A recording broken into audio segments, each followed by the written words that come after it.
السلام عليكم ورحمة الله وبركاته.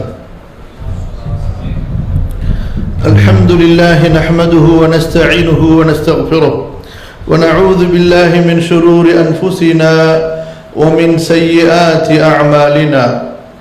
من يهده الله فلا مضل له ومن يضلل فلا هادي له.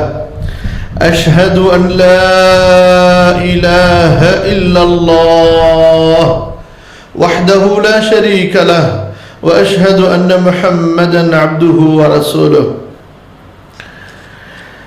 கண்ணியத்திற்குரிய சகோதரர்களே சகோதரிகளே, அல்லாஹுடைய மாபெரும் கிருபையால் இன்ஷா அல்லாஹ் சஹீஹுல் புகாரியிலிருந்து கிதாபு தௌஹீத் என்ற பாடத்தை நாம் படிக்க இருக்கின்றோம். இதற்கு முன்பு கிதாப் அல்-இஅ்திஸாம் பில் கிதாபி வஸ் சுன்னா, கிதாபுல் ஃபிதன், குர்ஆன் சுன்னாவை பற்றி பிடிப்பதுதான் மார்க்கம் என்ற தலைப்பில் உள்ள பாடத்தையும், கிதாபுல் ஃபிதன் குழப்பங்கள் பற்றிய பாடத்தையும் நாம் பார்த்தோம். இன்ஷா அல்லாஹ் இன்றும் இதை தொடர்ந்து பல அமர்வுகளிலும் கிதாபு தௌஹீத் என்ற பாடத்தை நாம் படிக்க இருக்கின்றோம்.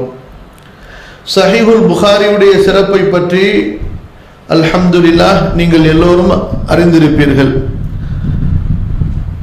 இஸ்லாமிய மார்க்கத்தை அல்லாஹ் இறக்கியபடி தூதர் ஸல்லல்லாஹு அலைஹி வஸல்லம் போதித்த அந்த போதனையின்படி பின்பற்றக்கூடிய எல்லா முஸ்லிம்களும், அரபுகளிலிருந்து அஜமிகள் வரை எல்லா காலத்தில் வாழ்ந்த முஸ்லிம்கள், அவர்களில் அறிஞர்கள், பொதுமக்கள் உட்பட அனைவரும் குர்ஆனுக்கு அடுத்தபடியாக இஸ்லாமிய ஆதாரங்களில் சஹீஹுல் புகாரியை ஏற்றிருக்கின்றார்கள்.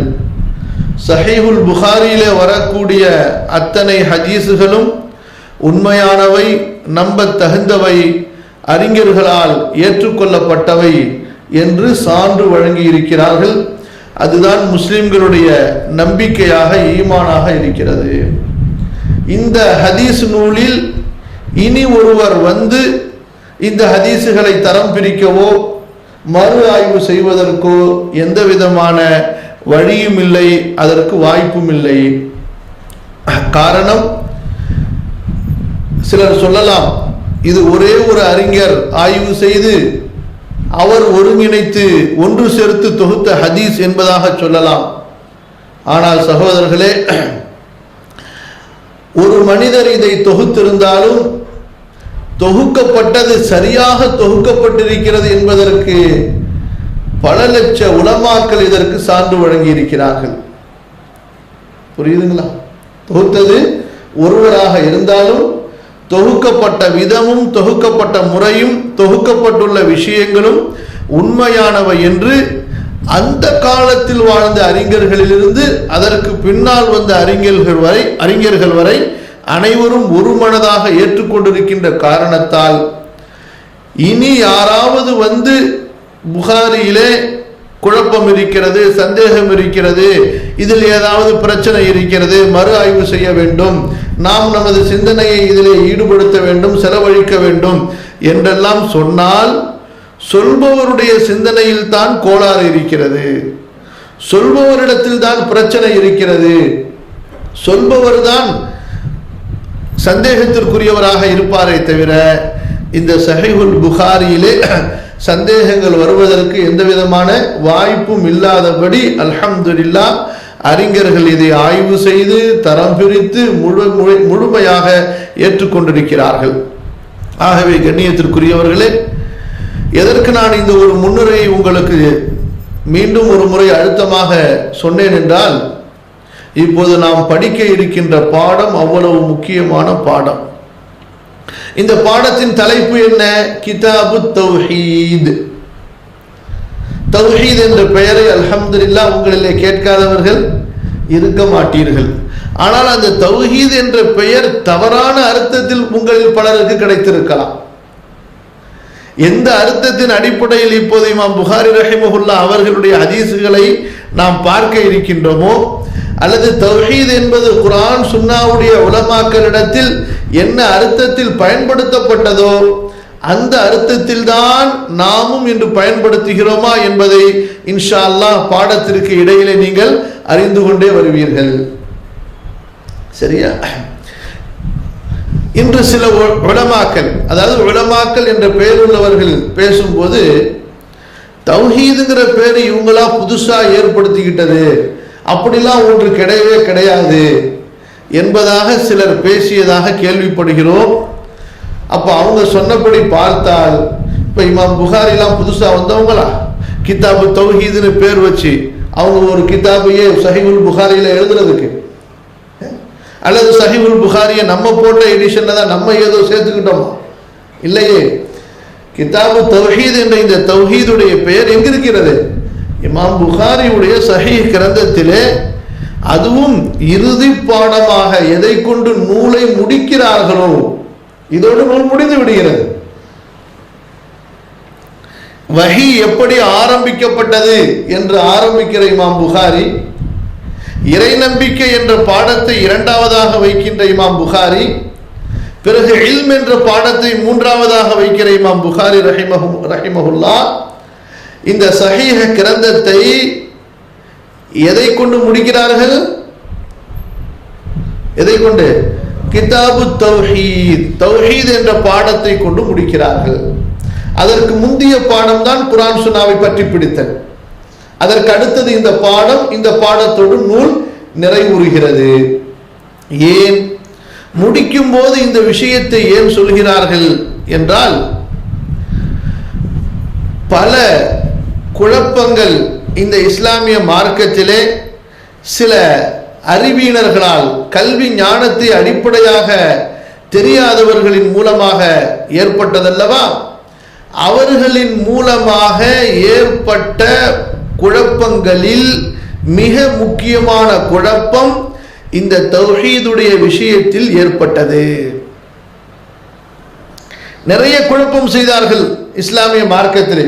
குழப்பமே இல்லாத மிக தெளிவான, எப்படி பகலின் நடு பகுதியிலே, நடு உச்சி பகலிலே சூரியன் எப்படி தெள்ள தெளிவாக தெரியுமோ அப்படிப்பட்ட ஒரு பகலை போன்ற அதைவிட தெளிவான ஒரு மார்க்கத்தை ரசூல் ஸல்லல்லாஹு அலைஹி வஸல்லம் நமக்கு கொடுத்து விட்டு சென்றிருக்க, அதிலே தனது அறிவை புகுத்திய காரணத்தால் அல்லது தனது மன இச்சையை புகுத்திய காரணத்தால் குழப்பங்களை ஏற்படுத்தினார்கள். இங்கே நான் உங்களுக்கு இரண்டு விஷயங்களை குறிப்பிடுகிறேன். நீங்கள் இதை தெளிவாக உங்களுடைய கல்பிலே எழுதி வைத்துக் கொள்ளுங்கள். இன்ஷா அல்லாஹ், அல்லாஹ்வுடைய அருளால் நீங்கள் மார்க்க ஆதாரங்களை புரிவதிலே ஒரு காலம் தவறிழைக்க மாட்டீர்கள் இன்ஷா அல்லாஹ். ஒன்று என்ன? மார்க்க ஆதாரங்களை அணுகும் போது ஈமானை கொண்டு அணுகுங்கள், அறிவை கொண்டு அணுகாதீர்கள். அல்லாஹ் சொன்னது, நபி சொன்னது, அதை ஈமான் கொண்டு நீங்கள் அணுகுங்கள். இன்ஷா அல்லாஹ், அல்லாஹ் உங்களை வழி தவற விடமாட்டான். இரண்டாவது, அல்லாஹுவும் ரசூலும் எப்படி இதை நமக்கு போதிக்க விரும்பினார்கள் என்ற கண்ணோட்டத்தில் அணுகுங்கள். மன இச்சைக்கு இடம் கொடுத்து விடாதீர்கள். தனது நப்சு ஒன்றை விரும்புகிறது, இதுதான் எனக்கு பிடித்தமானது, இந்த கலாச்சாரத்தில் தான் நான் வாழ்ந்திருக்கிறேன் என்ற அந்த கண்ணாடியை கொண்டு குர்ஆன் ஹதீஸை பார்த்தாலும் அங்கே நேர்வழி இருக்காது, வழிகேடுதான் முடிவாக இருக்கும். அப்போ ஒன்று, ஈமானை கொண்டு குர்ஆன் ஹதீஸை அணுக வேண்டும். இரண்டாவது என்ன? அதுக்குள்ள மறந்துட்டீங்களா? அல்லாஹ் ரசூலுடைய விருப்பத்தை கொண்டு பார்க்க வேண்டும். அப்ப அறிவை கொண்டு அணுகக்கூடாது, மன இச்சையை கொண்டு அணுகக்கூடாது. அப்ப வழிகட்ட கூட்டத்தார்கள் யாரெல்லாம் வழிகட்டார்களோ அவர்களுடைய வழிகேட்டின் அந்த வாசல்களை பார்த்தால், ஒன்று, அவர்கள் அறிவை கொண்டு அணுகி இருப்பார்கள், அறிவை கொண்டு அணுகி இருப்பார்கள். அல்லாஹ் சொன்னதை, நபி சொன்னதை மனிதன் தன்னுடைய அறிவுடைய தராசிலே போட்டு நிறுத்து பார்க்கலாமா? இப்ப நீங்கள் சொன்னதை நான் நிறுத்து பார்க்கலாம், நான் சொல்வதை நீங்கள் நிறுத்து பார்க்கலாம். ஆனால் அறிவையே படைத்த அல்லாஹ் சொல்வதை, அறிவையே படைத்த அல்லாஹ் சொல்வதை முற்றிலுமாக ஞானத்தால் நிரப்பப்பட்டு அது தெளிவான முறையிலே போதிக்கப்பட்டு அல்லாஹுவால் பாதுகாக்கப்பட்டு அனுப்பப்பட்ட ஒரு நபி சொன்னதை அறிவால் சிந்தித்து பார்த்தார். அப்ப அறிவு என்பது நாம் பேசுவதை நீங்கள் பேசுவதை நிறுத்து பார்ப்பதற்கே தவிர எதற்கு அல்ல? சொல்லிக்கிட்டே வாங்க. எதற்கல்ல? அல்லாஹ் சொன்னதை ரசூல் சொன்னதை நிறுத்து பார்ப்பதற்கல்ல. ஒன்றா? இரண்டாவது, அறிவு என்பது எதற்காக? அல்லாஹுவும் ரசூலும் சொன்னதற்கு மாற்றமாக யாராவது சொல்கிறார்களா என்று சோதித்து பார்ப்பதற்காக அறிவு. எதற்காக அறிவு? அல்லாஹ்வும் ரசூலும் சொன்னதற்கு மாற்றமாக யாராவது சொன்னால் அதை அடையாளம் கண்டு அதிலிருந்து விலகிக் கொள்வதற்காக அறிவே தவிர எதற்கு அல்ல. அல்லாஹ் சொன்னதிலேயும் தப்பு இருக்குமோ, ரசூல் சொன்னதிலேயும் சந்தேகம் இருக்குமோ, அல்லாஹ் சொன்னதையும் நம்ம அறிவை கொண்டு சிந்திச்சு பார்த்து நமக்கு புரிகிற மாதிரி தான் விளங்கணுமோ, ரசூல் சொன்ன மாதிரி விளங்கக்கூடாதோ என்று சிந்திப்பதற்கு அல்ல. அப்ப இந்த அடிப்படைக்கு வந்துவிட்டால் இன்ஷா அல்லாஹ் அவரில் எந்த பிரச்சனையும் இருக்காது. அவர் அஸ்ஸராத் அல் முஸ்தகீம், அந்த பாதையின் ஆரம்பத்திலே அவர் நின்று நடக்க ஆரம்பித்தால் அதனுடைய இறுதி இன்ஷா அல்லாஹ் சொர்க்கமாக இருக்கும். அந்த பாதையின் முடிவு சொர்க்கமாக இருக்கும். ஷைத்தான் அவரை வலதுபுறமாகவோ இடதுபுறமாகவோ எந்த புறத்திலிருந்தும் வழிகெடுத்து விட முடியாது. நேராக அவர் சென்று கொண்டே இருப்பார். அப்ப இந்த இஸ்லாமிய மார்க்கத்தின் ஆதாரங்களை அணுகுவதிலே மக்கள் எப்போது அந்த ஆதாரங்களில் அறிவை புகுத்தினார்களோ, ஆதாரங்களில் அறிவை புகுத்தினார்களோ, அந்த அறிவு சொல்லக்கூடிய தர்க்கங்கள் குதர்க்கங்கள் சந்தேகங்களுக்கு ஏற்ப ஆதாரங்களை வளைக்க ஆரம்பித்தார்களோ, ஆதாரங்களை திரிக்க ஆரம்பித்தார்களோ, ஆதாரங்களுக்கு மாற்று பொருள் கூற ஆரம்பித்தார்களோ, எந்த பொருளை கொண்டு ஆதாரம் ரசூலுல்லாஹ்வுடைய காலத்திலே அறியப்பட்டதோ, சஹாபாக்கள் எப்படி ரசூல் ஸல்லல்லாஹு அலைஹி வஸல்லம் சொல்லும்போது புரிந்து கொண்டார்களோ அந்த அர்த்தத்திலிருந்து மாற்ற ஆரம்பித்தார்களோ அப்போது குழப்பத்திற்கு ஆளானார்கள். பிறகு மன இச்சைகள், ஷஹவாத், பொருளாசை, பெண்ணாசை, பதவியின் ஆசை என்று துன்யாவுடைய ஆசை உள்ளத்திலே வந்து அதற்கு பிறகு குர்ஆன் ஹதீஸை படிக்க ஆரம்பித்தார்களோ பரப்ப ஆரம்பித்தார்களோ, எப்போது மன இச்சைக்கு மாற்றமாக குர்ஆன் ஹதீஸ் அமைகிறதோ அப்போதெல்லாம் அவர்கள் ஆதாரங்களை திரிக்க ஆரம்பித்தார்கள். பலவீனமான பொய்யான ஹதீசுகளை உள்ளே கொண்டு வந்தார்கள். பலமான சஹீஹான ஹதீசுகளுக்கு மாற்று கருத்துக்களை சொல்ல ஆரம்பித்தார்கள். புரியுதா? எப்ப பலவீனமான பொய்யான ஹதீஸ் மார்க்கத்திற்குள் வருகிறது? மன இச்சை வரும்போது. பித்அத் என்பது மன இச்சையினுடைய ஒட்டுமொத்த உருவம். புரியுதா இல்லையா? பித்அத் என்பது அனாச்சாரம். இது எங்கிருந்து உருவானது? மன இச்சையிலிருந்து உருவானது. அப்ப எப்போது இந்த பித்அத்துகள் மன இச்சையின் அடிப்படையிலே உருவானதோ, எப்போது இந்த மன இச்சையின் அடிப்படையிலே பித்அத்துகள் உருவானதோ அப்போது மனிதன் பலவீனமான ஹதீசுகளை பொய்யான ஹதீசுகளை உள்ளே கொண்டு வருகிறார்கள், அதன் பக்கம் செல்கிறார்கள். எனவேதான் நீங்க பாருங்க, இது உங்களுக்கு ஒரு அளவுகோல். அதாவது அதிகப்படியா இந்த பாடம் ஃபுல்லா உங்களுக்கு அளவுகோலா தான் இன்ஷா அல்லாஹ் கொடுக்கப்பட்டு கொண்டே இருக்கும். யாராவது நன்கு மனப்பாடம் செய்து கொண்டாலோ அல்லது எழுதி வைத்துக் கொண்டாலோ அவர்களுக்கு நிச்சயம் பிரயோஜனமாக இருக்கும் இன்ஷா அல்லாஹ். நீங்கள் பிதஅத்துவாதிகளை இப்போது நீங்கள் கொஞ்சம் ஆராய்ச்சி செய்து பார்த்தால் அவர்களுடைய ஒட்டுமொத்த அத்தனை பிதஅத்துகளுக்கும் ஆதாரம் ஒன்று பலவீனமான ஹதீஸாக இருக்கும், இல்லை என்றால் இட்டுக்கட்டப்பட்ட ஹதீஸாக இருக்கும். புரியுதுங்களா? அவர்களால் ஒரு சஹீஹான ஹதீஸை கூட கொண்டு வர முடியாது. அப்ப சஹீஹான ஹதீஸுகளின்படி ஒரு மனிதன் அமல் செய்து கொண்டே செல்வானேயானால் அவன் நிச்சயமாக அஸ்ஸராத் அல் முஸ்தகீம், நேரான அந்த பாதையில் நிலையாக இருந்து கொண்டே இருப்பான். புரியுதா இல்லையா? புரியல. ஆனால் எப்போது சஹீஹான ஹதீஸுகளை விட்டுவிட்டு அவன் பலவீனமான பொய்யான ஹதீஸுகளின் பக்கம் செல்வான் என்றால் அவன் மன இச்சையை கொண்டு ஏதோ மார்க்கத்தில் விளையாட நினைக்கிறான், ஏதோ மார்க்கத்திலே பொய்யான சடங்குகளை உள்ளே நுழைக்க பார்க்கிறான். எனவேதான் அவன் பலவீனமான பொய்யான ஹதீஸுகளின் பக்கம் செல்கிறான். அப்ப கண்ணியத்திற்குரியவர்களே, அப்ப இந்த தௌஹீத் என்ற இந்த பாடம் இருக்கிறதே, மக்கள் இந்த தௌஹீதுடைய விஷயத்திலும் இஸ்லாமிய மார்க்கத்திலே மிகப்பெரிய குழப்பங்களை ஏற்படுத்தினார்கள். ஏன் அந்த குழப்பங்களை ஏற்படுத்தினார்கள்? ஒன்று, அறிவுக்கு முக்கியத்துவம் கொடுத்து அறிவின் அடிப்படையிலே, லாஜிக்கின் அடிப்படையிலே அவர்கள் ஆதாரங்களை அணுக ஆரம்பித்தார்கள், ஈமானின் அடிப்படையிலே அல்ல.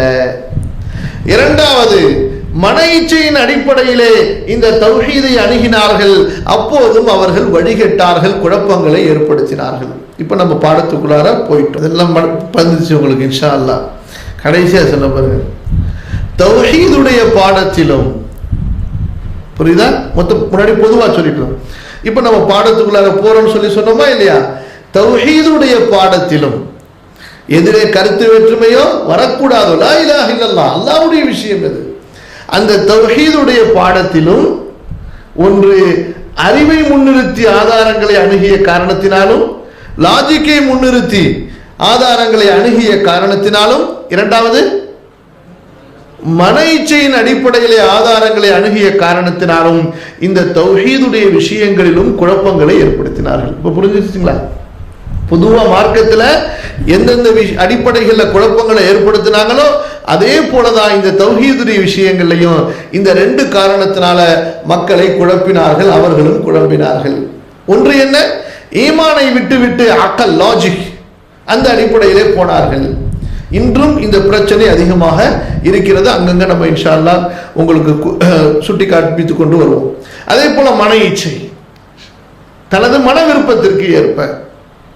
அப்ப அதனாலதான் இமாம் புகாரி ரஹிமஹுல்லாஹ் தன்னுடைய இந்த சஹீஹ் நூலிலே வழிகட்ட குரூப்புகள், வழிகட்ட ஜமாத்துகளுக்கு மறுப்பு சொல்வதற்கென்று தனித்தனி பாடங்களை அவர்கள் அமைத்தார்கள்.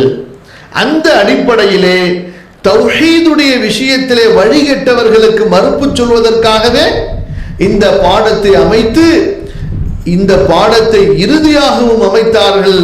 காரணம் என்னவென்றால், அமல்களுடைய விஷயத்திலே ஒரு முஃமின் பலவீனமாக ஆகிவிட்டாலும் கூட அல்லாஹ் ரப்புல் ஆலமீன் அந்த மூமினுக்கு கொடுக்கப்படுகிற சோதனைகளை கொண்டு அவனுடைய நன்மைகளை உயர்த்தி வைத்திருப்பான். சரியா?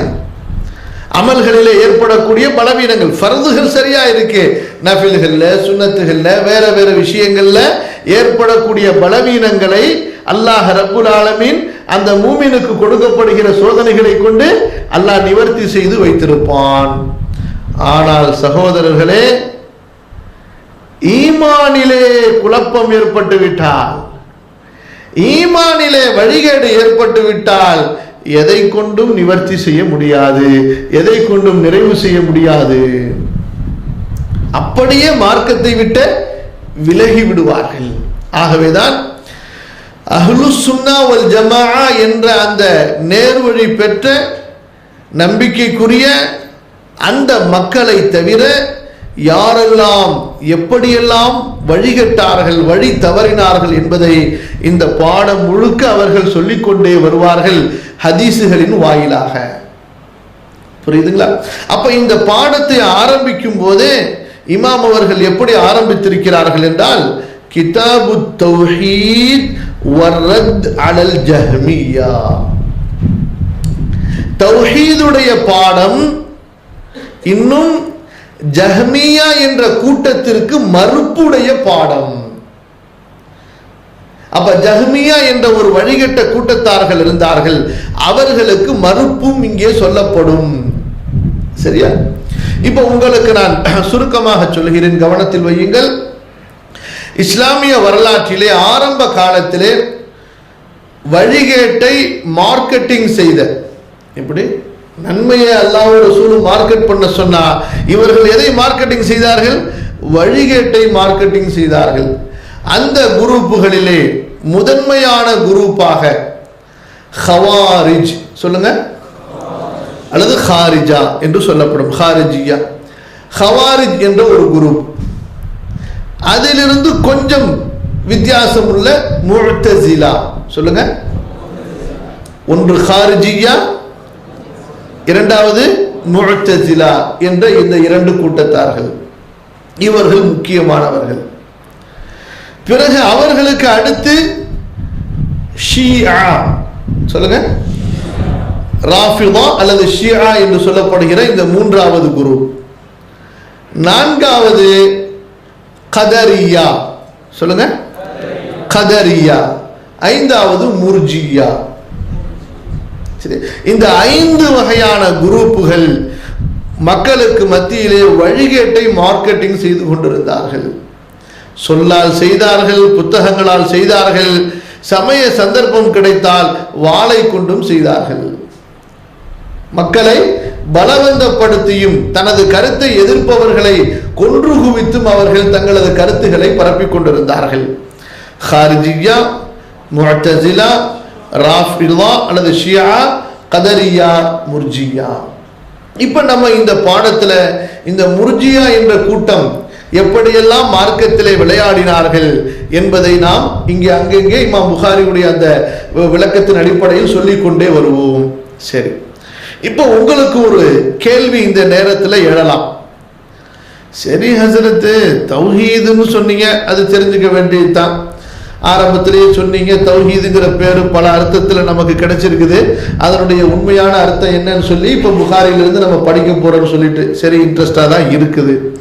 ஆனால் இந்த ஜஹ்மியாவுக்கு மறுப்புன்னு ஒன்று சொன்னீங்கல்ல சேர்த்து, இவன் புகாரி தலைப்பில் வச்சிருக்கிறதா, அப்படி யாரு இன்னைக்கு ஜஹ்மியா இருக்கிறா, அந்த மறுப்பை நம்ம தெரிஞ்சு நமக்கு என்ன பிரயோஜனம் அப்படின்னு ஒரு சந்தேகம் வந்துச்சா யாருக்காவது? கேள்விப்பட்டீங்களா? ரொம்ப கம்மியான பேர் தான் தெரிஞ்சிருப்பீங்க ஜஹ்மியான்னு சொல்லி, ரொம்ப பேருக்கு தெரியாது. ஏன்னா நம்ம புகாரியை படித்தா தானே, படித்தா தெரியும். நம்ம படிக்கிறதெல்லாம் வாரம் வாரம் அவ்வளோதான், அதை படிச்சுக்கிட்டு உட்கார்ந்துருந்தா எப்படி நமக்கு இது தெரியும், இது தெரியாது.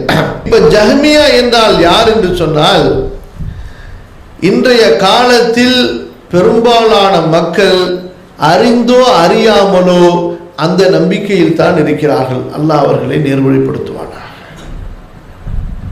புரியுதுங்களா? இன்றைய காலத்தில் மஸ்ஜிதுகளில் உள்ள இமாம்கள்,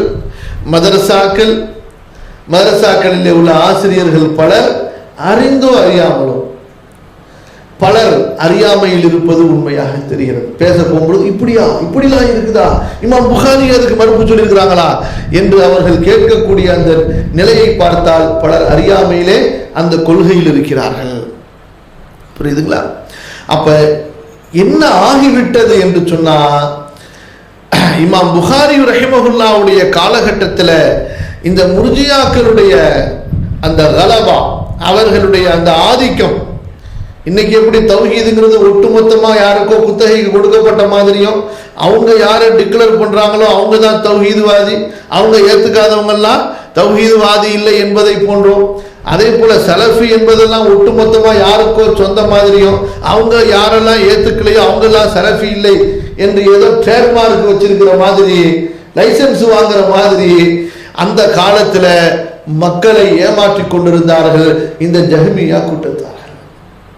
அவர்கள் பொதுமக்களோடு பொதுமக்களாக ஈடுபட்டு குர்ஆன் சுன்னாவின் பெயரிலே பல குழப்பங்களை ஏற்படுத்தி கொண்டு அதை பரவலாக்கி கொண்டிருந்தார்கள். அதிலே பல உலமாக்கள், பல பொதுமக்கள் அறியாமையிலே விழுந்து கொண்டிருந்தார்கள். எனவேதான் அந்த மக்களுக்கெல்லாம் தெளிவு கொடுத்து உண்மையான தௌஹீத் என்ன, அந்த ஜஹ்மியாக்கள் தௌஹீதிலே எப்படியெல்லாம் மக்களை திசை திருப்பினார்கள் என்பதை புரிய வைப்பதற்காக கடைசி பாடமாக இதை ஆக்கினார்கள்.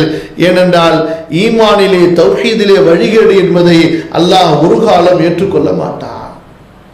புரியுதா? ஹைர். இப்ப இந்த விஷயங்களை எல்லாம் நீங்க நன்கு புரிந்து கொண்டதற்கு பிறகு அஹ்லுஸ் சுன்னாவுடைய, அதாவது அஹ்லுஸ் சுன்னா என்றால் முதலிலே ரசூலுல்லாஹி ஸல்லல்லாஹு அலைஹி வஸல்லம் வருவார்கள். சரியா இல்லையா? ஏன் சுன்னாவை போதித்தது யார்? நபி ஸல்லல்லாஹு அலைஹி வஸல்லம். நபி ஸல்லல்லாஹு அலைஹி வஸல்லம், சஹாபாக்கள், அந்த சஹாபாக்களிடமிருந்து அவர்கள் சொன்னதை ஆட்சேபிக்காமல் ஏற்றுக்கொண்டவர்களைத்தான் தாபிஈ என்று சொல்கிறோம். எப்படி நபி சொன்னதை ஆட்சேபிக்காமல் ஏற்றுக்கொண்டவர் யார்? சஹாபி. சரியா? அல்லாஹ் சொன்னதை ஆட்சேபிக்காமல் நம்பிக்கை கொண்டு அந்த வஹியை பின்பற்றி பரப்பியவர் யார்? நபி ஸல்லல்லாஹு அலைஹி வஸல்லம். நபிமார்கள் அல்லாஹ்விடத்தில் ஆட்சேபனை செய்வாங்களா?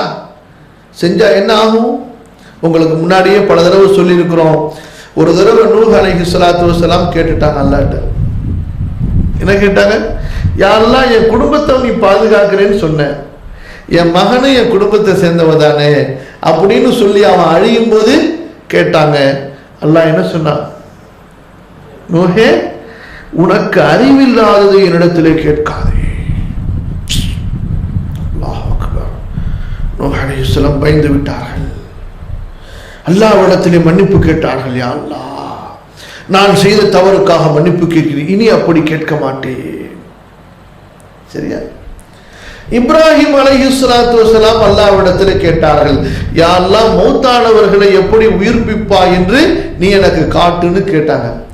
அல்லாஹ் கேட்டான், இப்ராஹிம் அவலம் துமின், ஈமான் இல்ல உனக்கு அப்படின்னு கேட்டான். அல்லாஹ் தஆலா இப்ராஹிம் அலைஹிஸ்ஸலாம் சொன்னாங்க, அல்லாஹ் ஈமான் இருக்கு, வலாக்கின் யத்மஇன்ன கல்பி, கல்பு ஒரு நிம்மதி பெறுவதற்காக கேட்டேனே தவிர சந்தேகத்தின் அடிப்படையில் கேட்கவில்லை. புரியுதுங்களா? அல்லாஹ்விடத்தில் ஆட்சேபிக்க முடியாது. அப்படியே நாம் நபிமார்களுடைய வரலாறுகளிலே பார்க்கிறோம். அல்லாஹ் உடனுக்குடனே திருத்தி விட்டான். அந்த அடிப்படையில் ரசூலுல்லாஹி ஸல்லல்லாஹு அலைஹி வஸல்லம் அவர்களையும் அல்லாஹ் திருத்தி இருக்கிறார். ஒரு நேரத்தில் ரசூல் ஸல்லல்லாஹு அலைஹி வஸல்லம் கோபப்பட்டார்கள்.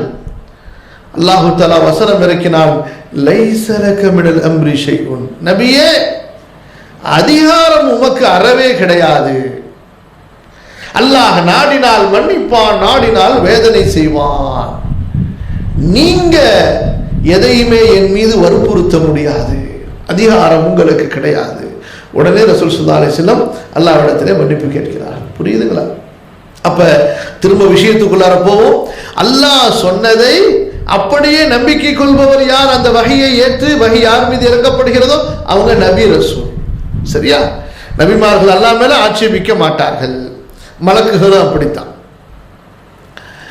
அந்த நபி சொன்னதை ஆட்சேபிக்காமல் ஏற்றுக்கொண்டவர்கள் தான் யார்?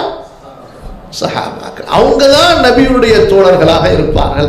அல்லாஹ் அவர்களை பொருந்தி கொண்டான், ஏற்றுக்கொண்டான் என்றெல்லாம் வருதோ அவங்கெல்லாம் அப்படிப்பட்டவர்கள் தான்.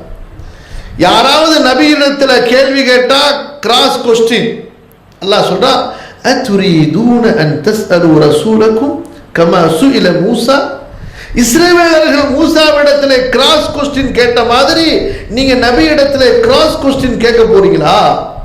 அல்லாஹ் சொன்னா, பயந்து கொள்ளுங்க. வமன் யதபத்தல் குஃப்ர பில் ஈமான் ஃபகத் ضل سواء السبيل, நம்பிக்கைக்கு பிறகு குஃப்ரை யார் எடுத்துக்கொள்கிறானோ அவன் வழிகட்டு விடுவான்.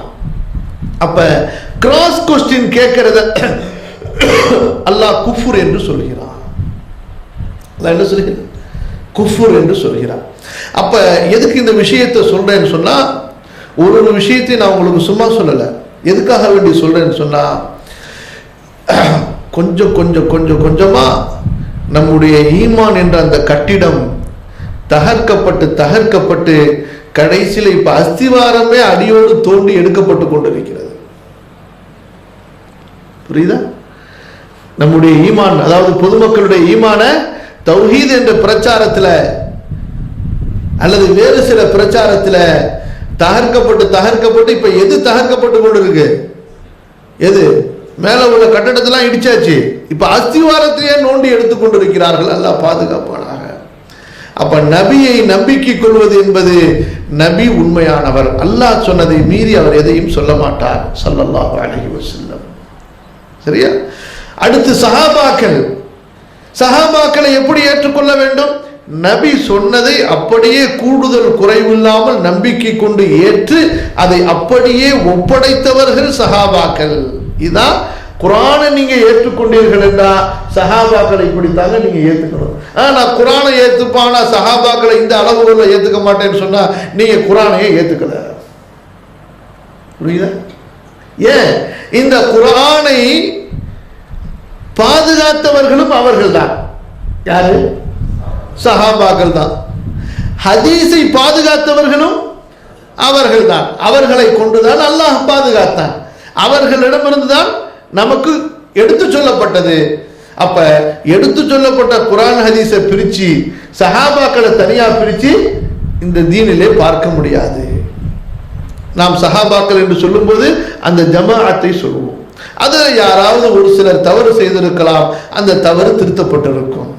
மற்ற தோழர்கள் அதை திருத்தி இருப்பார்கள், கண்டித்திருப்பார்கள், அதற்குரிய தண்டனையை கூட கொடுத்திருப்பார்கள். சில சஹாபாக்களுடைய தவறின் மீது உமர் ரலியல்லாஹு அன்ஹு அவர்களை ஹத்தே அடித்திருக்கிறார்கள். அது அவர்களுடைய தனிப்பட்ட வாழ்க்கையில் நடந்த தவறே தவிர மார்க்கத்தில் அல்லாஹ் ரசூல் சொன்னதாக அவர்கள் எதையும் இட்டுக்கட்டி சொன்னது கிடையாது, அல்லது அல்லாஹ் ரசூல் சொன்னதை மாற்றி சொன்னது கிடையாது. அப்ப அடுத்து வாருங்க, யாரிடத்துல போறோம்? தாபிஈ. இந்த தாபிஈ யார்?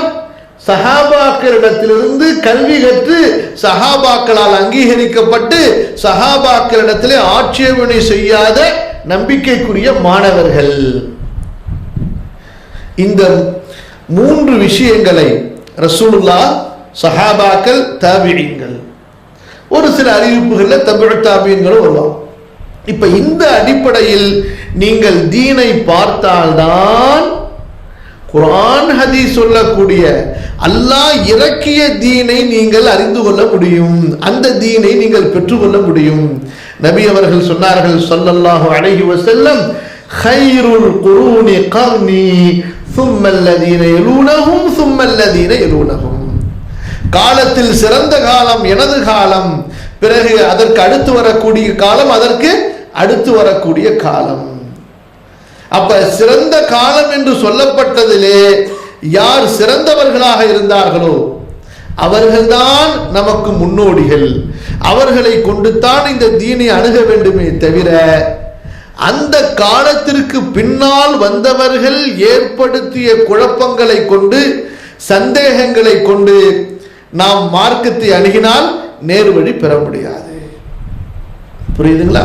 அப்ப அடுத்த ஒரு முக்கியமான விஷயம் என்னவென்றால், இந்த தௌஹீத் என்பதும் அப்படித்தான். தௌஹீத் என்பதும் அப்படித்தான். இந்த தௌஹீதை நாம் எங்கிருந்து படிக்க வேண்டும்? குர்ஆனிலிருந்து படிக்க வேண்டும், சுன்னாவிலிருந்து படிக்க வேண்டும், சஹாபாக்கள் தாபிஈன்களுடைய கூற்றிலிருந்து படிக்க வேண்டும். தௌஹீத் என்ற ஒரு கான்செப்ட், அந்த தலைப்பு, அந்த விஷயத்தை அடிப்படையை மட்டும் எடுத்துக்கொண்டு நம்ம அறிவுல போட்டு புகுத்து பார்த்தோம்னு சொன்னா குழப்பத்துக்கு மனுஷன் ஆளாயிடுவான். அப்படித்தான் அந்த காலத்திலும் ஆளானார்கள், இப்போதும் ஆளாகி கொண்டிருக்கிறார்கள். சரியா? இப்போ உங்களுக்கு ஹதீஸுக்குள்ளார போறதுக்கு முன்னாடி இன்னும் கொஞ்சம் ஒரு வெளிச்சம், ஒரு விளக்கம்.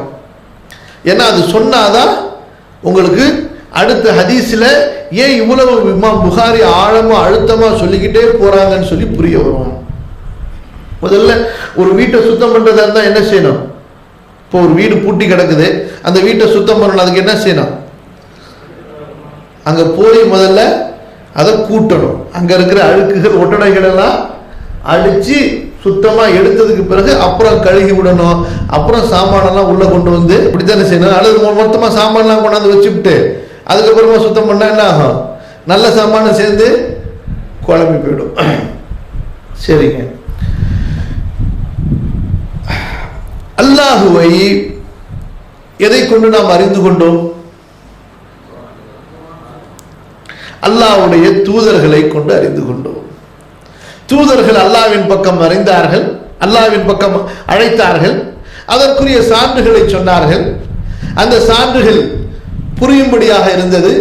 அதற்குண்டான ஆதாரங்களை அவர்கள் நிரூபித்தார்கள், நம்பிக்கை கொண்டோம். அல்லாஹ் குர்ஆனில் எப்படி சொல்கிறார்?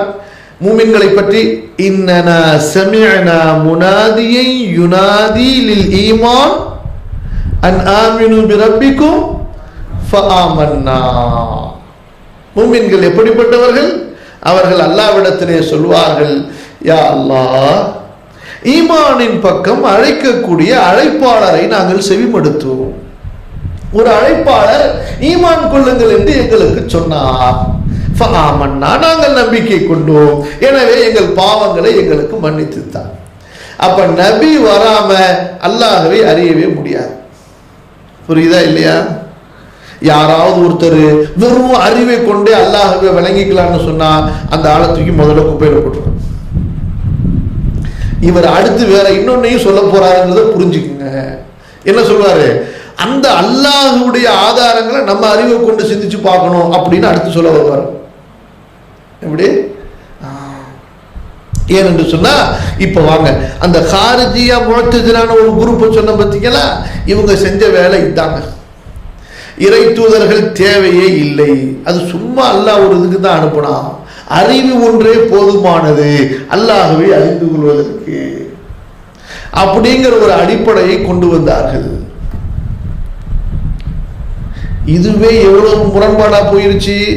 அல்லாஹ் குர்ஆன்ல திரும்ப திரும்ப சொல்றான், லிஅல்லா யகூன லின்னாஸி அலல்லாஹி ஹுஜ்ஜத்தும் பஅதர் ருசுல். தூதர்களை நான் அனுப்பியதற்கே எனக்கு எதிராக மக்களுக்கு சாட்சி இருக்கக்கூடாது, சான்று இருக்கக்கூடாது. நாளைக்கு மக்கள் வந்து, யா அல்லாஹ் லவ்லா அர்சல்த இலைனா ரசூலன் ஃபனத்தபிஅ ஆயாத்திக், ஒரு தூதரை அனுப்பி நீ சொல்லி இருக்க கூடாதா, உனது அத்தாட்சிகளை நாங்கள் ஏற்றுக்கொண்டிருப்போமே என்று அவர்கள் சொல்லாமல் இருப்பதற்காக. புரியுதுங்களா? அப்ப தூதர்கள் அல்லாஹ் அனுப்புனதே மக்கள் ஈமான் கொள்ளணும், அப்பதான் அவங்களால ஈமான் கொள்ளவே முடியும் என்பதை அல்லாஹ் ரப்புல் ஆலமீன் நமக்கு தெளிவா சொல்லி இருக்கிற. நீ தூதரை அனுப்பவே தேவையில்லைன்னு இப்ப என்ன ஆச்சு? இப்ப அறிவுங்கிற பேர்ல எதை மறுத்தார்கள்? அல்லாஹ்வுடைய வசனத்தையே மறுக்கக்கூடிய அளவுக்கு அவர்கள் ஆகிவிட்டார்கள். அப்ப ரெண்டு விஷயம் இருக்கிறது. ஒன்று என்ன? மனிதனுடைய ஹாஜத்துகள். சொல்லுங்க, மனிதனுடைய ஹாஜத்துகள், தரூரத்துகள். இப்ப ஒரு குழந்தை பிறக்குதுங்க. இப்ப ஒரு சாதாரண ஒரு உயிரினத்தை எடுத்துக்கொள்ளுங்களேன். ஒரு நாய்க்கு குட்டி பிறகுது, ஒரு பூனைக்கு குட்டி பிறகுது. அந்த குட்டி பிறந்த உடனேயே அந்த குட்டி கொஞ்சம் கொஞ்சமா அப்படியே நவுந்து வந்து அம்மா பக்கத்துல வந்த உடனே அம்மாவுடைய மடியை தேடி மடியில பால் குடிக்குதா இல்லையா? அதுக்கு அதை எங்கேயாவது போய் கிளாஸ் எடுத்துட்டு வருதா? நீ ஒரு பூனைக்குட்டி, நீ பிறந்திருக்கிறாய், நீ இப்போது அம்மாவிடத்திலே மடியிலே பால் குடிக்க வேண்டும் அப்படின்னு யாராவது கிளாஸ் எடுத்தீங்களா? அதுக்கு இது என்ன? இது ஹாஜத். இது என்னது? இது மனிதனுக்கும் இருக்கிறது, மிருகத்துக்கும் இருக்கிறது. இந்த ஹாஜத்தை சொல்லித்தரதுக்கு இறை தூதர்கள் தேவையில்லைங்க. இது ஏன் அல்லாஹ் ஃபித்ராலையே அமைச்சிட்டான். அதுக்கு பிறகு ஒண்ணு இருக்கு, இந்த ஹாஜத்துல ஹலால் எது ஹராம் எது, எப்படி செஞ்சா உனக்கு நன்மை, எப்படி செஞ்சா உனக்கு தீமைங்கிறத சொல்லித்தரதுக்கு தூதர்கள் தேவை. ஏன்னு சொன்னா, மனிதனை தவிர எந்த ஒரு உயிரினமும் ஃபித்ராவை மாற்றிக்கொள்வது கிடையாது. மனிதனை தவிர, புரியுதோ இல்லையான்னு தெரியல, நான் பாட்டு தலைக்கு மேல பேசிட்டு போறேன்னா, மனிதனை தவிர எந்த ஒரு உயிரினமும் ஃபித்ராவை மாற்றுவதே கிடையாது. எங்கேயாவது ஆடு போய் இன்னொரு ஆட்டை அடிச்சு சாப்பிடுமா? சாப்பிடாது. சாப்பிடுமா? சாப்பிடாது. அப்ப அது அதுக்குன்னு உள்ள உணவு அல்லாஹ் அறிவிச்சுட்டான், அதை தான் சாப்பிடும். அதுக்கு மேல எதையுமே அதை சாப்பிட. அது அதுக்குன்னு ஒரு வாழ்க்கையை அல்லாஹ் அறிவிச்சுட்டான், அதுக்கு மேல அதை எதையுமே அது செய்யாது. இந்த மனுஷருக்கான அப்படி கிடையாது. அது அப்புறம் பேசிக்கலாம். இப்போதைக்கு பயந்து ஓடிட போறாங்க. ஏற்கனவே கேட்டுக்கிட்டே இருக்காங்க, ஜின்னை பத்தி ஒரு தலைப்பு பேசுங்க, தலைப்பு பேசுங்கன்னு சில பேர். ஏன்னா ஜின்களும் அப்படித்தான். சரிங்களா? இந்த மனிதன் இருக்கிறானே, இவனுக்கு ஃபித்ராவை அடைந்து கொள்வதற்குண்டான வழியும் தெரியும், அதுக்கு மாத்தமாவும் சிந்திச்சு பார்ப்பான். அதுக்கு மாத்தமாவும் இவன் சிந்திச்சு பார்ப்பான். புரியுதா? ஒன்று. அப்ப ரெண்டாவது விஷயம் இருக்குது, மா பஅதல் மௌத், மா வரா அல் கைப். மௌத்துக்கு பின்னாடி உள்ளது, கைபுக்கு பின்னால் உள்ளது. அது என்ன? அல்லாஹ் அவனுடைய விருப்பம் எது, அவனுடைய வெறுப்பு எது, சொர்க்கம் என்ன, நரகம் என்ன, அல்லாஹ் ஏன் படைத்தான், அல்லாஹ்வுடைய சொர்க்கத்தை எப்படி அடைய முடியும், இதெல்லாம் என்ன கைபிலே உள்ளது. இதை தெரிஞ்சுக்கிறதா தான் கண்டிப்பா என்ன வேணும்? கண்டிப்பா என்ன வேணும்? ஒரு ரசூல் வேண்டும், ஒரு வேதம் வேண்டும். சரியா? இல்லைன்னு தெரிஞ்சுக்க முடியுமா? முடியுமா? என்ன தம்பி கவனிக்கிறீங்களா இல்லையா? அப்ப ஒன்று இருக்கிறது ஹாஜத்து, அதுக்கு ஃபித்ராவா அல்லாஹ் அமைச்சிட்டான். அதுல குழப்பினாதான் பிரச்சனை, குழப்பாத வரைக்கும் பிரச்சனையே கிடையாது. இன்னொன்று இருக்கிறது மா வரா அல் கைப், ஆখিরাத்துடைய விஷயம். அதுக்கு கண்டிப்பா ரசூல் தேவை, வேதம் தேவை. சரியா? அப்ப இந்த முஅ்தஸிலா ஹாரிஜியா என்ற அந்த குரூப்புகள் இருக்காங்கல்ல, இவங்க முதல்ல தௌஹீத் என்ற வார்த்தையை பயன்படுத்துறாங்க. என்ன சொன்னார்கள் தௌஹீத் என்ற வார்த்தையை பயன்படுத்தி என்றால், நம்மளெல்லாம் பார்த்து, சஹாபாக்களுடைய மாணவர்களை எல்லாம் பார்த்து, அந்த தாபியீன்கள் தபுஉ தாபியீன்கள் எல்லாம் பார்த்து, நீங்க அல்லாஹ்க்கு ஷிர்க் செஞ்சிட்டீங்கன்றாங்க. எப்படி ஒரு குரூப் சொல்லிட்டு இருக்கா இல்லையா, சூனியத்தை நம்பினா ஷிர்கா. எப்படி சூனியத்தை நம்ம எப்படி மக்களுக்கு கொண்டு போகிறார்கள் பாருங்கள் வார்த்தையை. சூனியத்தை ஏற்றுக்கொள்வது, சூனியத்தை நம்பிக்கை கொள்வது, ரெண்டுத்துக்கு இடையில வித்தியாசம் இருக்கிறது. இப்லீஸை ஏற்றுக்கொள்வது, இப்லீஸை நம்பிக்கை கொள்வது இருக்கா இல்லையா? இப்லீஸை ஏற்றுக்கொள்வது, இப்லீஸை நம்புறதாகுமா? இப்ப நான் ஒண்ணு கேட்கிறேன் உங்கள்கிட்ட, இப்லீஸை நீங்க ஏத்துக்கலன்னா முஸ்லீம் ஆக முடியுமா? என்ன, இப்லீஸ்னு ஒருத்தன் இருக்கிறான், அவன் அல்லாஹ்வால் சபிக்கப்பட்டான் என்பதை ஏற்றுக்கொள்ளாட்டி முஸ்லீம் ஆக முடியுமா? என்னங்க இவரு இப்லீஸை ஏத்துக்கிறத இஸ்லாத்தினுடைய ஷரத்து ஆகிறாருன்னு சொன்னா ஒருத்தன், அவன் அறிவாளியா? இப்லீஸை இப்லீஸாக ஏற்பது எப்படி? இப்லீஸை ஏற்றுக்கொள்வது ஈமானுடைய ஷரத்துல வரும். ஜிப்ரஈலை ஜிப்ரஈலாக ஏற்றுக்கொள்ள வேண்டும். சரியா இல்லையா? நீ இப்லீஸ அல்லாஹ்வா ஈமான் கொண்டாதான் ஷிர்க்.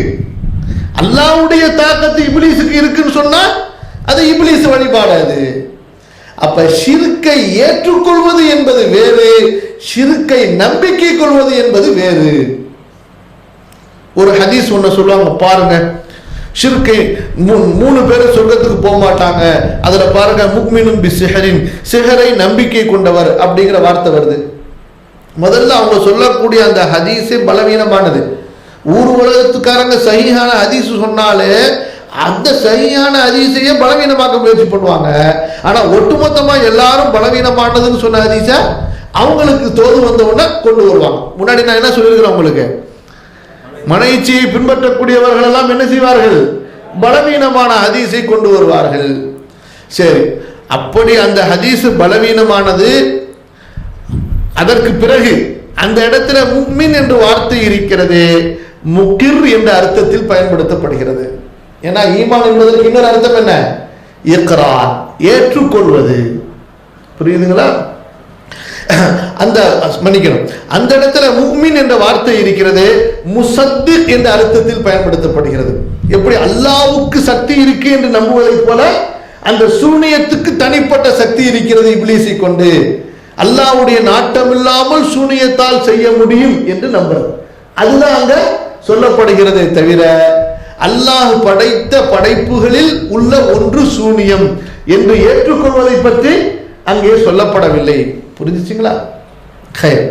அப்ப இவங்க என்ன செய்தாங்கன்னு சொன்னா, இப்ப இந்த தௌஹீதுங்கிற பேரை அவர்கள் எடுத்துக்கொண்டு சஹாபாக்களை, தாபிஈன்களை, தபுஉ தாபிஈன்களை எல்லாம் நீங்கள் அல்லாஹ்விற்கு ஷிர்க் செய்து விட்டீர்கள் என்று சொல்ல ஆரம்பித்தார்கள்.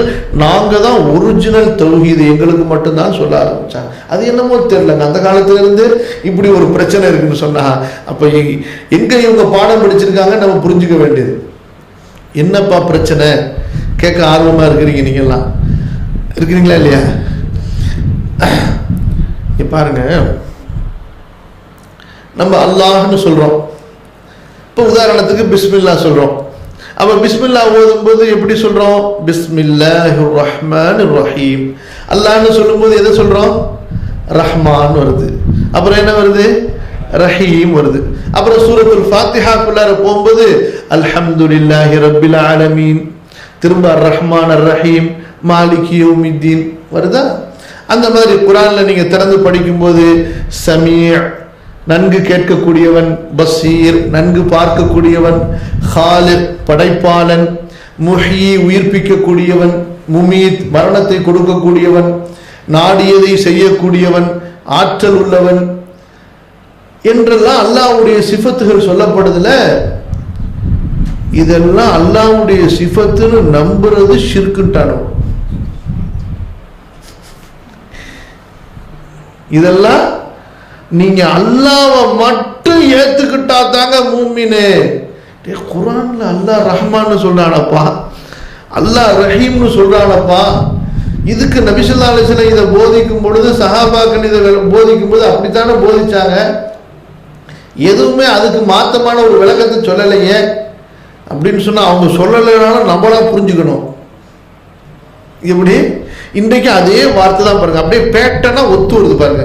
செருப்புக்கு மேல செருப்பு வச்ச மாதிரி, காலுக்கு மேல கால் வச்ச மாதிரி அப்படியே ஒத்து வருது பாருங்க. நம்மளா புரிஞ்சுக்கணுமா? எப்படிங்க புரிஞ்சுக்கிறது? அல்லாஹ் சரிங்க.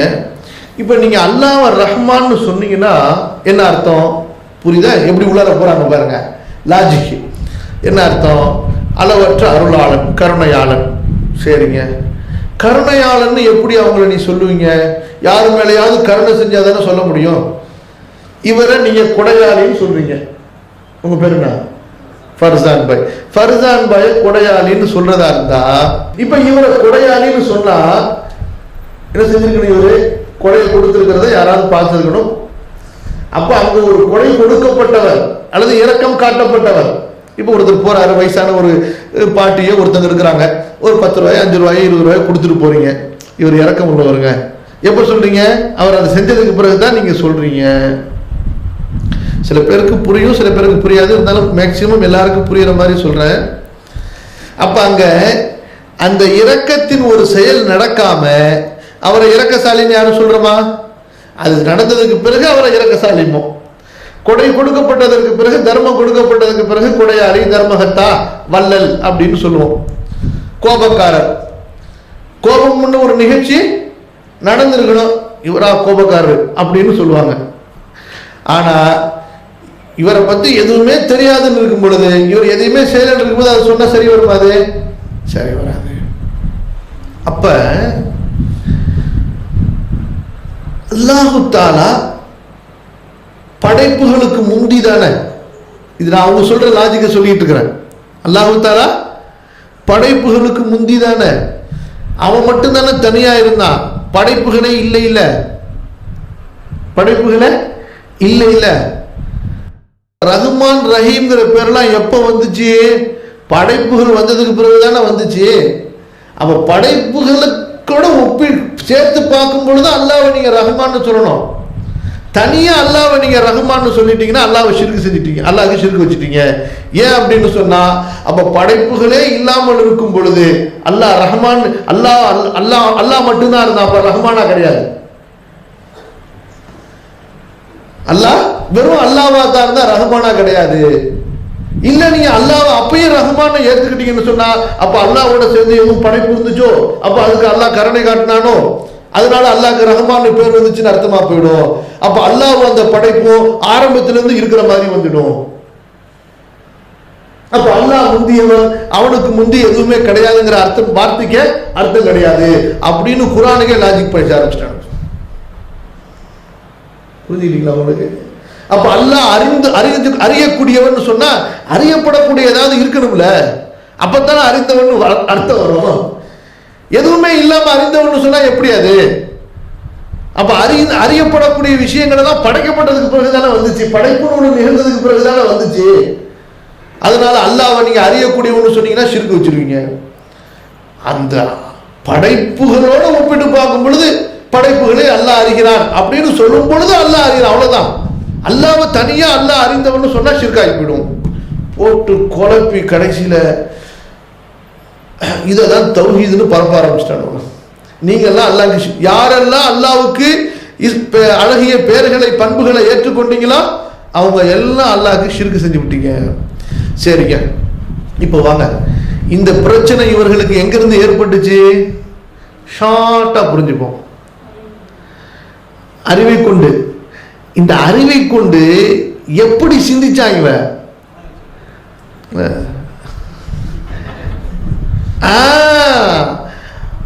அறிவை கொண்டு அல்லாஹ் படைப்புகளுக்கு ஒப்பாக்கி சிந்திக்க ஆரம்பிச்சான்.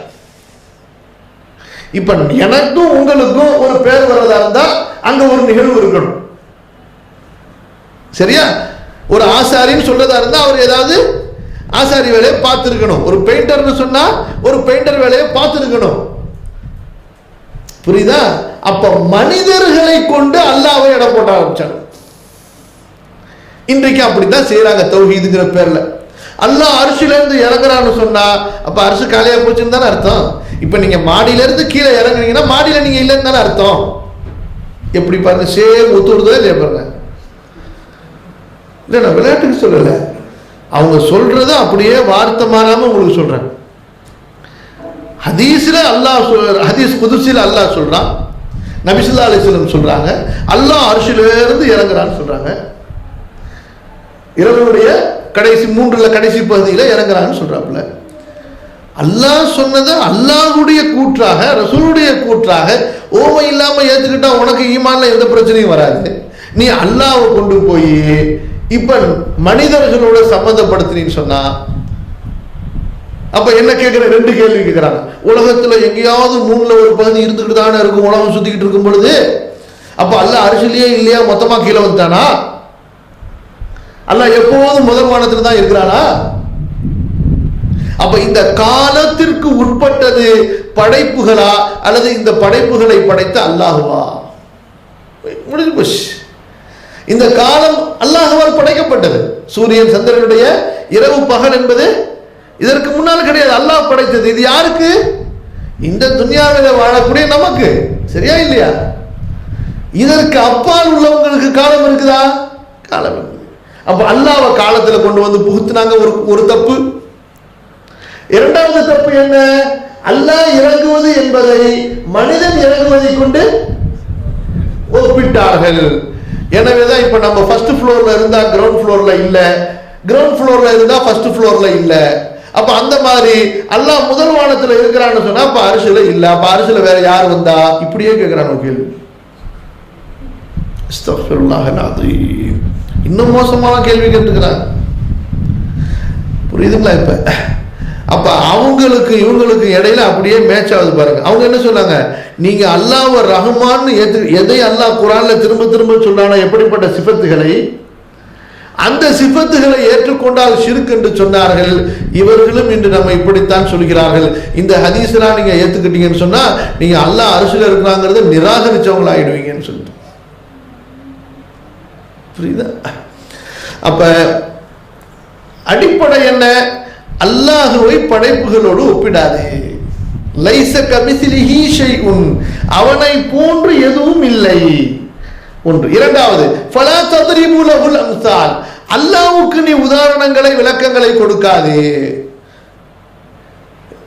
வலம் யகுல் லஹு குஃபுவன் அஹத், அவனுக்கு நிகராக சமமாக எதுவும் இல்லை. முடிஞ்சிச்சு. அப்ப அல்லாஹ்வுடைய சிஃபத்து வேற, மனிதனுக்கு படைக்கப்பட்ட படைப்புடைய சிஃபத்து வேற. அப்ப அல்லாஹ் மர்ஹூம், கருணை காட்டப்படக்கூடிய ஒரு பொருள் இல்லாமல் இருந்த போதும் அவன் ரஹ்மானாக இருந்தான். மஹ்லூக், படைக்கப்பட்ட ஒரு பொருள் இல்லாமல் இருந்த போதும் அவன் காலிக்காக இருந்தான். அறியப்படக்கூடிய ஒன்று இல்லாமல் இருந்த போதும் அவன் அலீமாக இருந்தான். மனிதர்களுக்கு தான் இது தேவை. எது தேவை? ஒரு செயல் இருந்தால்தான் ஒரு சிஃபத்து வரும். இது படைப்பு இனங்களாகிய நம்முடைய தன்மையை தவிர இந்த தன்மையை அல்லாஹ்வுக்கு நீங்க சேர்க்காதீங்க. இப்ப இந்த தௌஹீத் என்பதுல இந்த முஅத்தஸிலாக்கள் செஞ்ச விளையாட்டு இந்த விளையாட்டுங்க. செய்துட்டு குர்ஆன்ல வரக்கூடிய அல்லாஹ்வுடைய சிஃபத்தை யார் ஏத்துக்கிட்டாலும் சரி அவர்களை முஷ்ரிக் என்று சொல்வதற்கு அவர்கள் தயங்கவே இல்லை. புரியுதா? இரண்டாவது ஜஹ்மியா என்ற இந்த கூட்டம். இந்த ஜஹ்மியா என்ற கூட்டம் என்ன செய்தார்கள்? அதை ஏற்றுக்கொண்டு அதற்கு மாற்று அர்த்தங்களை சொன்னார்கள். அதற்கு மாற்று அர்த்தங்களை திரித்தார்கள் அந்த வார்த்தைகளை. அதுபோன்று ஈமானை தனியாகவும் அமலை தனியாகவும் பிரித்தார்கள். ஈமானை தனியாகவும் அமலை தனியாகவும் பிரித்தார்கள். பிறகு அந்த ஈமானுடைய விஷயத்திலும் குர்ஆன் ஹதீஸில் என்ன ஒரு ஈமான் சொல்லப்பட்டிருக்கிறதோ அந்த ஈமானை விட்டுவிட்டு இவர்களாக புதிய ஒரு தத்துவங்களை கொண்டு வந்தார்கள். புரியுதா? அப்ப இந்த ஜஹ்மியாவை பத்தி இன்னும் கொஞ்சம் பின்னாடி வரும் இன்ஷா அல்லாஹ், அடிக்கடி சொல்லுவோம். அப்ப இந்த இரண்டு கூட்டத்தார்களுக்கும் மறுப்பு சொல்வதற்காகத்தான் இங்கே இமாம் புகாரி கிதாபு தௌஹீத் வ ரத் அலல் ஜஹ்மியா என்ற பாடத்தை அமைக்கிறார்கள். சொல்றது புரியுதுங்களா? இப்போ இன்ஷா அல்லாஹ் நம்ம ஒரு ஹதீஸை முதல்ல படிப்போம்.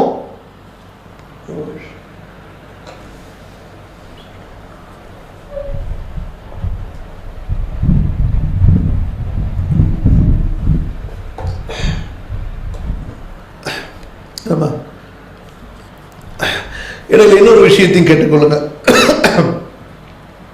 ஏன்னா அந்த தௌஹீதுங்கிற பேரை ஒட்டி இப்ப ஒரு கூட்டம் தௌஹீதுக்கு இப்படி விளக்கம் சொல்லி குழப்பினாங்க, இன்னொரு கூட்டம் குழப்புது பாருங்க எப்படின்னு சொல்லி. இவங்க யாருன்னு சொன்னா, நாங்கள் அப்படியே கல்வி கல்வி கல்வின்னு அப்படியே வெளிரங்க கல்விகளை தாண்டி உள்ரங்க கல்விக்குள்ளார குதிச்சு அதுல அப்படியே கடல்ல மூழ்கி ஆன்மீகத்தின் கரை கண்டவர்கள். நாங்க நேரம் அரிசிக்க போயிட்டோம், இங்க உட்காந்துக்கிட்டே அரிசி பார்ப்போம். எப்படி? யார் அந்த கூட்டம்? சூஃபிகள். பேர் என்ன உங்களுக்கு? நாங்கெல்லாம் ஆன்மீகவாதி, ஞானவான்கள். யாரு ஞானவான்? அல்லாஹ் ரசூலை ஈமான் கொண்டு அல்லாஹ்வுடைய ஷரியத்தை பின்பற்றக்கூடிய ஒரு ஞானவானா, அதை குழப்புறவங்க ஞானவானா? இப்ப பாருங்க, இவங்க என்ன தௌஹீதுக்கு அர்த்தம் சொல்றாங்க. நீங்க எல்லாம் குல் வல்லாஹு அஹத் சூராக்கு என்ன அர்த்தம் கேட்டிருப்பீங்க. இப்ப இவங்க சொல்ற அர்த்தத்தை பாருங்க. குல் ஹுவல்லாஹு அஹத், சொல்லுங்கள் நபியே அல்லாஹ் ஒருவன் தான். முடிஞ்சுங்க. இதுல எவ்வளவு தெளிவா இருக்குதுங்க, எவ்வளவு தெளிவா இருக்கு. என்னடா தெளிவா இருக்கு அப்படின்னு கேட்டா, அதாங்க முடிஞ்சு, எல்லாமே அல்லாதான். அதாங்க முடிஞ்சிச்சு, எல்லாமே அல்லாதான். என்ன அர்த்தம்? நானும் அல்ல, நீனும் அல்ல. மனாதல்லா லைஸ ஃபில் கௌனி இல்லல்லாஹ். இந்த பிரபஞ்சத்தில் அல்லாஹ்வை தவிர எதுவுமே கிடையாது, எல்லாமே அல்லாதான். காஃபிர்களுடைய கூற்று இருக்கா இல்லையா? தூணிலும் இருப்பான் துரும்பிலும் இருப்பான், எல்லாருக்குள்ளாரையும் அல்லாஹ் இருக்கான். முடிஞ்சு போச்சு. இதாங்க குல் வல்லாஹு அஹதுக்கு அதாங்க அர்த்தம். இதாங்க உண்மையான தௌஹீத். தௌஹீதுல நாங்க பக்கா தெளிவா இருக்கிறோம். எல்லாம் ஒன்னே ஒண்ணுதாங்க, லா கைர். வேற ஒண்ணுமே கிடையாதுங்க, எதுவுமே கிடையாது இந்த உலகத்துல. தப்பு செஞ்சாலும் அது அவன் தான், தண்டனை கொடுக்கப்பட்டாலும் அவன் தான், நல்லது செய்யறதும் அவன் தான், ரிவார்டு கொடுக்கப்படுறது எல்லாம் அவன் தான். ஒண்ணுதாங்க. அஸ்தக்ஃபிருல்லாஹ். இப்னு ஹஜர் ரஹிமஹுல்லாஹ் எழுதுறாங்க, இவ்வளவு மோசமாக அவர்கள் சொல்வதற்கு எப்படித்தான் துணிந்தார்களோ. சாதாரண ஒரு மனிதனுடைய ஒரு அடிப்படை ஒரு சாதாரண ஒரு சின்ன ஒரு மனிதனுடைய அறிவு கூட வெறுக்கக்கூடிய, அவருடைய அந்த சிந்தனைகள் புறக்கணிக்கக்கூடிய ஒரு விஷயத்தை ஆன்மீகம் என்றும் ஞானம் என்றும் சொல்வதற்கு இவர்கள் எப்படித்தான் துணிந்தார்களோ. இதுக்கு என்ன காரணம்? இதுக்கு மன இச்சை காரணம். இதுக்கு மன இச்சை காரணம். அப்ப தௌஹீதுங்கிற பேர்ல இப்படி ரெண்டு கூட்டத்தார்கள் குழப்பினார்கள். அப்ப ஜஹ்மியா என்ற கூட்டத்தார்கள் அமல்களுடைய விஷயத்திலும் வேறு அல்லாஹ்வுடைய சிஃபத்துகளுடைய விஷயத்திலையும். இப்ப அதுக்கு குறிப்பா நம்ம சொல்றதா இருந்தா ஒரு சில உதாரணங்களை சொன்னா உங்களுக்கு புரியும். முடிச்சிருவோம் இன்ஷா அல்லாஹ். என்ன? இப்ப அல்லாஹ் சுப்ஹானஹு வ தஆலா அவனை பற்றி அவனுடைய புத்தகம் அல் குர்ஆன்ல பேசும் பொழுது அவன் கூறுகிறான், வஜாஅ ரப்புக வல் மலக்கு ஸஃபன் ஸஃபா, அல்லாஹ் வருவான் அப்படின்னு அல்லாஹ் சொல்றான். இது அவங்க ஏத்துக்க தயார் கிடையாது. வர்றான்ங்கிறது அப்போ மனிதன் தானங்க வர்றான்னு சொல்ல முடியும். அல்லாஹ் வர்றான்னு சொன்னா அப்ப அல்லாஹ் எப்படி வர்றான்? ஒரு காலை முன்ன வச்சு இன்னொரு காலை அடுத்து வச்சு இப்படி வர்றானா? அஸ்தக்ஃபிருல்லாஹ் அல்-அஸீம். ஏண்டா இவ்வளவு அறிவாளியா பேசுறீங்களே, இந்த வருகிறான்கிற ஒரு வார்த்தை கவனிங்க, வருகிறான்கிற ஒரு வார்த்தை சேர்க்கப்படுபவர்களை கவனித்து வித்தியாசம் வருதா இல்லையா? வருதா இல்லையா? வருதா இல்லையா? ஒன்றுமே சொல்ல மாட்டேங்கிறீங்க, ஏதாச்சும் சொல்லுங்க, வருது வரலன்னு சொல்லுங்க. இப்போ மேகம் வருகிறதுன்னு சொல்றீங்க, மேகம் 2 காலில் நடந்தா வருது. மழை வருகிறதுன்னு சொல்றீங்க, மழை எப்படி வருது? அதாவது எதற்கு நான் இதை சொல்கிறேன் என்றால், உண்மையான அறிவை கொண்டு சிந்திச்சா முரண்பாடு வராது, கிறுக்குத்தனமான குருட்டு அறிவை கொண்டு சிந்திச்சாதான் முரண்பாடு வரும். இப்போ வர்றது என்ற அந்த வார்த்தையை மனிதன் நடக்கிறத வச்சு மட்டும் ஏன் பார்க்கிற? வர்றதுங்கிறது படைப்புகள்லயே அது யாருக்கெல்லாம் சம்பந்தப்படுதோ அவர்கள் அதோடு சேரும் பொழுது வித்தியாசப்பட்டு கொண்டே இருக்கும் பொழுது, அந்த வர்றதுங்கிற வார்த்தை அல்லாஹ்வோடு சேரும் போது ஏன் அதை படைப்புகளுடைய செயலை கொண்டு சிந்திக்கிறாய்? அப்ப வர்றது என்பது அல்லாஹ்வுடைய வர்றது வேறு, மனிதன் வருவது. அதே போல அல்லாஹ் சுப்ஹானஹு வ தஆலா சொல்கிறான், அல்லாஹ்வுடைய முகத்தை நீங்க பார்ப்பீங்க, அல்லாஹ்வுடைய முகம் நிலையானது. முகம்னு ஏத்துக்க, முகமா அப்படியா? அந்த முகம் எப்படி இருக்கும்? எதுக்கு நீ போற? நீனு இது தேவையா உனக்கு? அல்லாஹ் சொல்கிறான் கை என்று, அல்லாஹ் சொல்கிறான் கால் என்று, அல்லாஹ் சொல்கிறான் கெண்டைக்கால் என்று, முடிஞ்சு போச்சு, அவ்வளவுதான். அல்லாஹ் சொல்றது அவனுடைய சிப்பத்துக்கு தகுந்த மாதிரி. இப்ப படைப்புகளே சொல்லும் பொழுது எல்லாத்துக்கும் ஒரே மாதிரி காலா? இப்ப நாற்காலிக்கு கால் இருக்கா இல்லையா? என்னங்க கால் இருக்குங்கிறீங்க, விரல காணன்னு கேட்டா என்ன? கேமரா ஸ்டாண்டுக்கு கால் இருக்கா இல்லையா? இருக்கா இல்லையா? எங்க கால் ரத்தம் எங்க ஓடுது? அதுல இந்த காலில் என்னது முடிய காணாம், அந்த காலில் எங்க சதையை காணாம். இப்படி கேட்டா ஒருத்தனை ஷூவில் கொடுப்பீங்க. சிந்திச்சு பாருங்க. அப்ப ஒரு வார்த்தை எங்கெங்கே யார் யாருக்கு பயன்படுத்தப்படுகிறதோ அது கருத்து மாறிக்கொண்டே வருகிறதா இல்லையா? அப்ப ரப்புக்கு பயன்படுத்தப்படும் போது அதனுடைய அர்த்தம் வேற, அதனுடைய கருத்து வேற. அங்கே அந்த கருத்தை அறுத்தது அல்லாஹ் அறிந்தவன். நம்ம அதுக்கு விளக்க சொல்லலாமா? நம்ம ஈமான் கொள்ள வேண்டியதுதான். அப்ப அல்லாஹ்வுக்கு அவனுக்கு தகுதியான கால் இருக்கிறது, அல்லாஹ்வுக்கு அவனுக்கு தகுதியான முகம் இருக்கிறது, அல்லாஹ்வுக்கு அவனுக்கு தகுதியான கை இருக்கிறது, அல்லாஹ்விற்கு அவனுக்கு தகுதியான கண் இருக்கிறது. அதை துன்யால நம்ம பார்க்க முடியாது, அறிய முடியாது, ஒப்பிட முடியாது, அதை மாற்றக்கூடாது. முடிஞ்சு போச்சு. ஈமான் சலாமத்தா இருக்கு, ஈமான் சலாமத்தா இருக்கு. மாஷா அல்லாஹ். எப்ப இந்த குழப்பத்தை கொண்டு வர்றாங்களோ அப்பதான் மனுஷனுக்கு குழம்புது. அது வரைக்கும் ஃபித்ரா தெளிவா இருக்குது. அப்ப கண்ணியத்திற்குரியவர்களே, அப்ப இந்த அளவுக்கு குழப்பங்களை ஈமானிலே ஏற்படுத்தி மக்களை வழிகெடுத்தார்கள். அந்த சிந்தனையிலிருந்து மக்களை நேர்வழிக்கு கொண்டு வர வேண்டும் என்பதற்காகத்தான் இமாம் புகாரி ரஹிமஹுல்லாஹ் கடைசி பாடமா இதை ஆக்குனாங்க. இதுல இந்த 2 விதமான குரூப்பினுடைய அந்த வாளுங்க இன்னைக்கு வரைக்கும் மிஞ்சி இருக்கிறாங்க.